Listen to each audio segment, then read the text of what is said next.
जनता पोल, सबसे सटीक राजनीतिक विश्लेषण, हर राज्य पर पैनी नजर। नमस्कार, जनता पोल पर आपका स्वागत है और आप देख रहे हैं राजनीति में मुद्दा मध्य प्रदेश का। विधानसभा चुनाव 2023 में कांग्रेस की करारी हार और भाजपा की प्रचंड जीत। लोकसभा चुनावों में भाजपा का क्लीन स्वीप। जीतू पटवारी को अध्यक्ष पद की कमान बरकरार और संगठन सृजन अभियान में राहुल गांधी का दिग्गी कमलनाथ की जोड़ी पर कटाक्ष। क्या बिना दिग्विजय सिंह और कमलनाथ के वाकई खड़ी हो सकती है मध्य प्रदेश में कांग्रेस पार्टी? राज्य के कोने कोने से लगातार कांग्रेस नेताओं की भाजपा में होती जा रही एंट्री के बाद क्या मध्य प्रदेश की सियासत से गुजरात की तरह विलुप्त हो जाएगी कांग्रेस, या 2028 आते आते पलट जाएगी मध्य प्रदेश की सियासी तस्वीर? मध्य प्रदेश की सियासत में कांग्रेस के संगठन सृजन और चुनौतियों पर देखिए जनता पोल का सबसे बड़ा राजनीतिक विश्लेषण। मध्य प्रदेश वो राज्य जिसने देश की राजनीति को कई चाणक्य राजनेता प्रदान किए, फिर चाहे द्वारका प्रसाद मिश्र, शुक्ल बंधुओं से लेकर अर्जुन सिंह हो, अटल बिहारी वाजपेयी से लेकर मोतीलाल वोरा हो, गोविंद नारायण सिंह से लेकर सुंदरलाल पटवा, या दिग्विजय सिंह, कमलनाथ, महाराज माधवराव सिंधिया से लेकर शिवराज सिंह चौहान हो या ज्योतिरादित्य सिंधिया। देश की आजादी से लेकर अब तक मध्य प्रदेश ने कई ऐसे राजनीतिक धुरंधर दिए जिन्होंने दिल्ली की राजनीति में बड़ी बड़ी भूमिकाएं निभाई। इन्हीं धुरंधरों में एक नाम 90 के दशक से मुख्यमंत्री पद के लिए कई बार सामने आया, मगर इस नाम के साथ मुख्यमंत्री पद जुड़ा 2018 में। गांधी परिवार के कासम खास और छिंदवाड़ा के अजय सांसद कमलनाथ। मगर 2020 में सिंधिया महाराज की बगावत के बाद वो सरकार मात्र 15 महीनों में गिर गई। खैर, 2023 के विधानसभा चुनावों से कुछ महीने पहले तक भोपाल से लेकर दिल्ली तक कांग्रेस आत्मविश्वास से लबरेज दिख रही थी और छोटे से बड़ा नेता यही कहता दिखता था कि मध्य प्रदेश में कमलनाथ सरकार की वापसी होने जा रही है। लेकिन विधानसभा चुनाव के वक्त टिकट वितरण में भाजपा द्वारा दिग्गजों को मैदान में उतारना, कांग्रेस में दिग्गी कमलनाथ खेमे की आपसी खींचतान के चलते कई सीटों पर गलत टिकट वितरण और इस सबसे ऊपर लाडली बहना योजना ने प्रदेश में इस कदर कमाल किया कि सरकार में आने की राह देख रही कांग्रेस मात्र 66 सीटों पर सिमट गई, तो वहीं भाजपा 163 सीटों के साथ प्रचंड बहुमत प्राप्त कर गई। जिसके बाद 2024 में हुए लोकसभा चुनावों में भाजपा ने नाथ परिवार के गढ़ छिंदवाड़ा में भी जबरदस्त सेंधमारी की और 29 की 29 सीटें भाजपा की झोली में चली गई। दूसरी ओर विधानसभा चुनाव में कांग्रेस की हार के बाद अचानक कमलनाथ की जगह जीतू पटवारी को प्रदेश अध्यक्ष बनाने के निर्णय के बाद से कांग्रेस में अंतर विरोध दिखना शुरू हो गया था। 3 से 4 दिनों तक कमलनाथ के भाजपा में शामिल होने की खबर के चलने और उस मुद्दे पर सज्जन सिंह वर्मा समेत दीपक सक्सेना के बयानों ने इस ओर इशारा कर दिया था कि कमलनाथ कांग्रेस हाईकमान से नाराज है। हालांकि कमलनाथ भाजपा में शामिल तो नहीं हुए, मगर इस घटनाक्रम के बाद उनके कई करीबी, जिनमें सबसे प्रमुख दीपक सक्सेना समेत छिंदवाड़ा के महापौर विक्रम आके, अमरवाड़ा विधायक कमलेश शाह और इसी घटनाक्रम के चंद दिनों पहले जबलपुर के महापौर जगत बहादुर अन्नू, इंदौर 1 से पूर्व विधायक संजय शुक्ला और देपालपुर से पूर्व विधायक विशाल पटेल भाजपा में शामिल हो गए। नतीजा ये रहा कि छिंदवाड़ा में कांग्रेस का अजेय किला ध्वस्त हो गया और नकुलनाथ को हार का मुंह देखना पड़ा।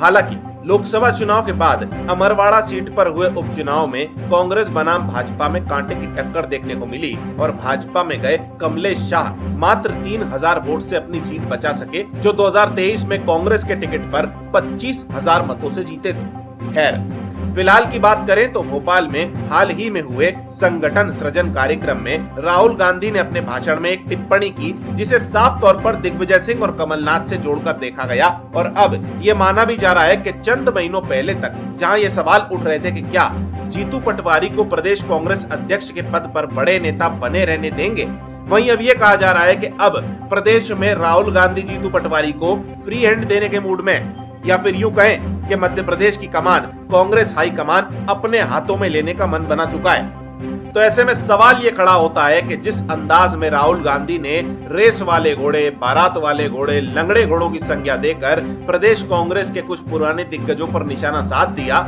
और जिसके बाद ये कहा जाने लगा कि अब मध्य प्रदेश में नई कांग्रेस का उदय होगा जिसमें दिग्गी राजा और कमलनाथ का हस्तक्षेप बेहद कम रहेगा, तो क्या इस नई कांग्रेस को खड़ा करना इतना ही आसान है?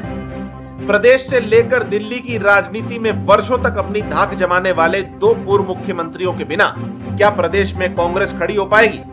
इसका जवाब भी भविष्य के गर्भ में ही छुपा है। लेकिन अगर इतिहास के पन्नों में झांक कर देखें तो याद आएगा कि वर्ष 2003 के विधानसभा चुनाव के वक्त क्या हुआ था। 10 वर्षों की दिग्गी राजा की सरकार ताश के पत्तों की तरह सत्ता से बिखर गई और उमा भारती के चेहरे पर भाजपा को प्रदेश में बम्पर बहुमत मिला। उस वक्त कांग्रेस की सरकार का ऐसा सुपड़ा साफ हुआ कि पार्टी मात्र 38 सीटों पर सिमट गई और भाजपा को 173 सीटों पर जीत मिल गई।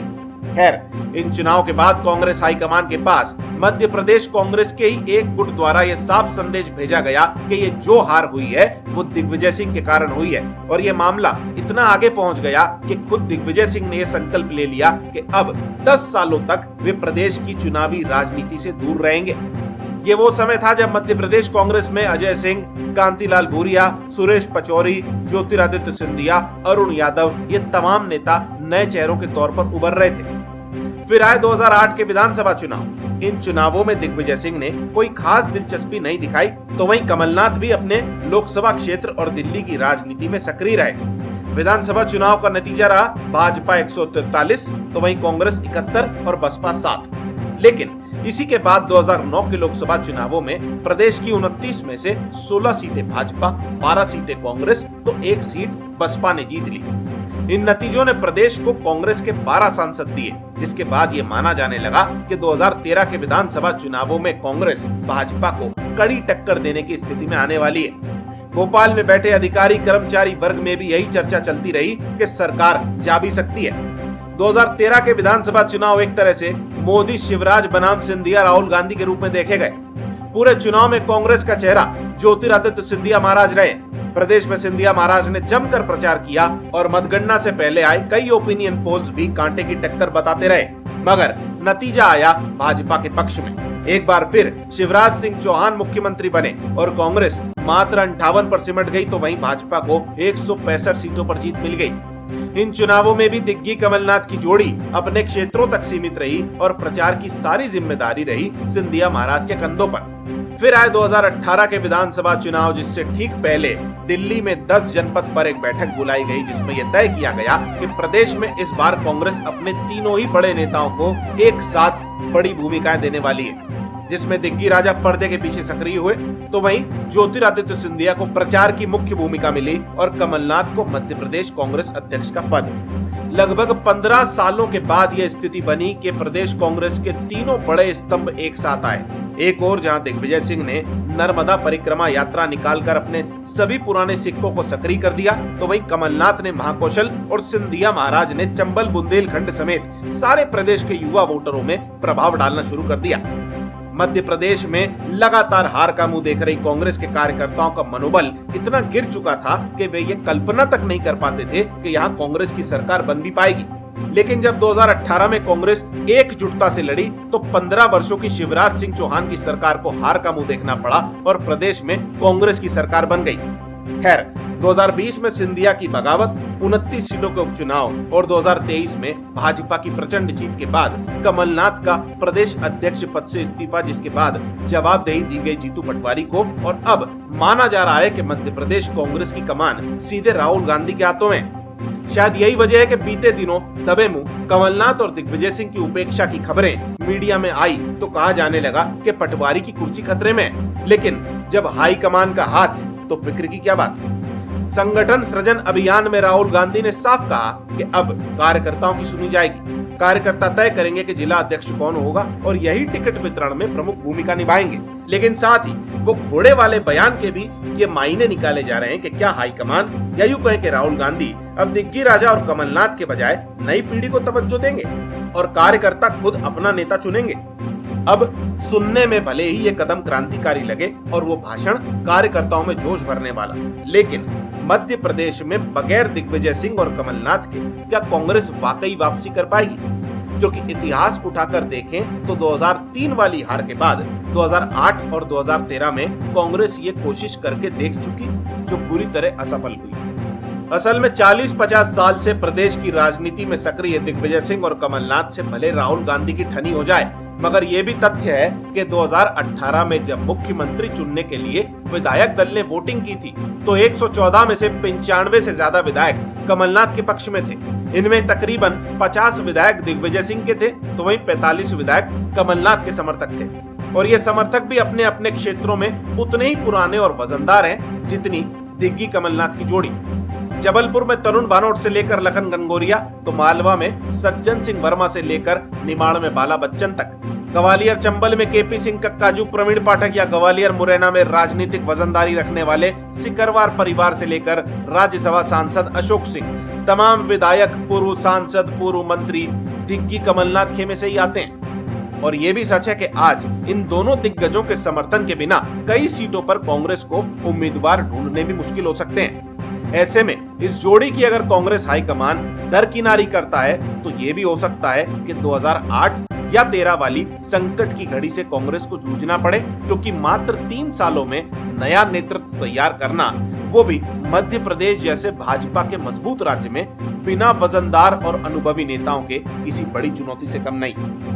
इसी तरह की एक गलती कांग्रेस ने पंजाब में भी की थी, जब कैप्टन अमरिंदर सिंह को हाईकमान ने पटकनी देकर इस्तीफा ले लिया और चरणजीत चन्नी मुख्यमंत्री बना दिए गए। मगर उसके बाद से अब तक पंजाब में कांग्रेस नेतृत्वहीन ही है। इससे उलट हरियाणा में सारी कमान हुड्डा परिवार को दे दी गई, मगर वहां भी कांग्रेस की आती हुई सरकार चली गई। शायद कांग्रेस हाईकमान ये समझ नहीं पा रहा है कि ना तो पुराने नेताओं से पूरी तरह पल्ला झाड़कर और ना ही उन्हें एक तरफा कमान देकर कांग्रेस वापसी कर पाएगी।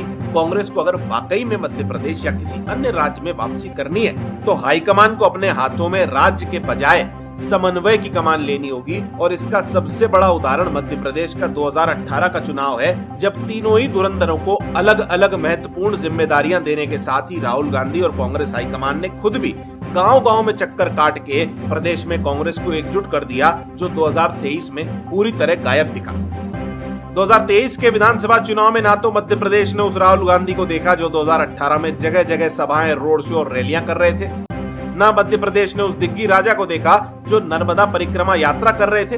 और प्रतीत ऐसा हो रहा था जैसे सारे चुनाव की कमान एक तरफा कमलनाथ को ही सौंप दी गई हो, जो कि हुआ भी। और फिर ताली कप्तान को तो गाली भी कप्तान को। अब कमलनाथ के इस्तीफे और जीतू पटवारी को जवाबदेही के बाद प्रदेश की कमान राहुल गांधी या कांग्रेस हाईकमान के हाथ में जरूर आ गई हो, लेकिन दिग्गजों को दरकिनार करने के बजाय अगर कांग्रेस हाईकमान नए नेतृत्व को मौका और दिग्गजों से समन्वय बनाकर चलेगा, तभी प्रदेश में कांग्रेस 2018 की तरह दोबारा भाजपा से मुकाबला करने की स्थिति में आ पाएगी। विधानसभा चुनाव 2028 में है और उज्जैन का सिंहस्थ भी 2028 में है। प्रदेश में यह परंपरा कहीं या इत्तेफाक, मगर जब जब उज्जैन का कुंभ आया है तब तब मुख्यमंत्री या सरकार बदल गए। खैर, आगे क्या होता है देखना दिलचस्प होगा। राजनीति और रणनीतियों पर हमारे विश्लेषण इसी तरह जारी रहेंगे। हमारे साथ बने रहने के लिए धन्यवाद। देखते रहिए जनता कॉल। जय हिंद, जय भारत।